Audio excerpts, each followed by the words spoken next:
The Lamassu. Incredible monuments, undoubtedly constructed during an incredible time within human history. Worshipped as celestial beings within ancient Mesopotamian religion, often they bear a human head and a bull's body, although variations exist which have the horns and the ears of a bull, including wings. These anthropomorphic statues appear frequently throughout Mesopotamian art, indicating a strong importance to their cultural beliefs.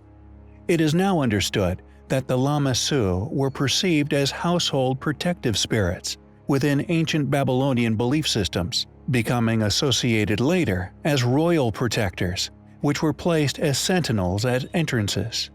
The reason for our video, however, does not surround the religious importance or indeed cultural history of the Lamassu.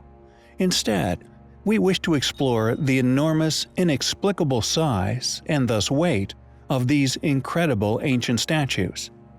How did an ancient people that, according to academia, existed within our own well-studied cycle of development, accomplish the movement and placement of such gigantic stone carvings? If we look at the efforts of Henry Leonard, for example, made within 1847, you soon realize that the mammoth scale and as yet unexplained undertaking the placement of these masterfully decorated stones must have been.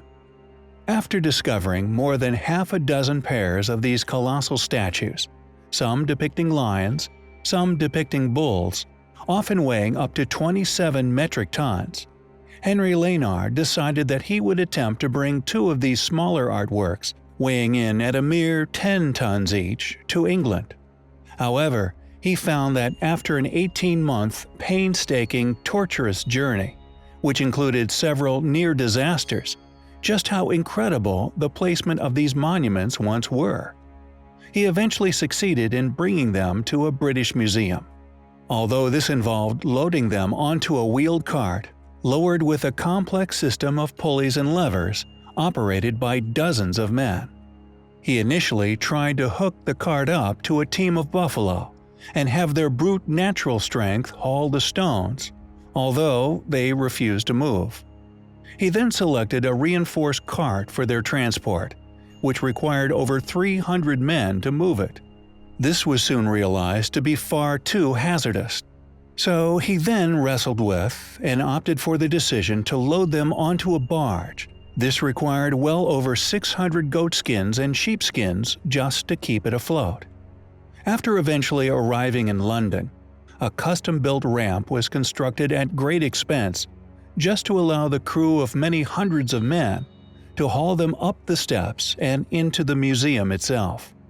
An astonishing and clearly exhaustive exercise, which clearly demonstrates the civilization capable for constructing and placing these statues in their original positions were clearly far more capable than our recent ancestors placed a mere century ago.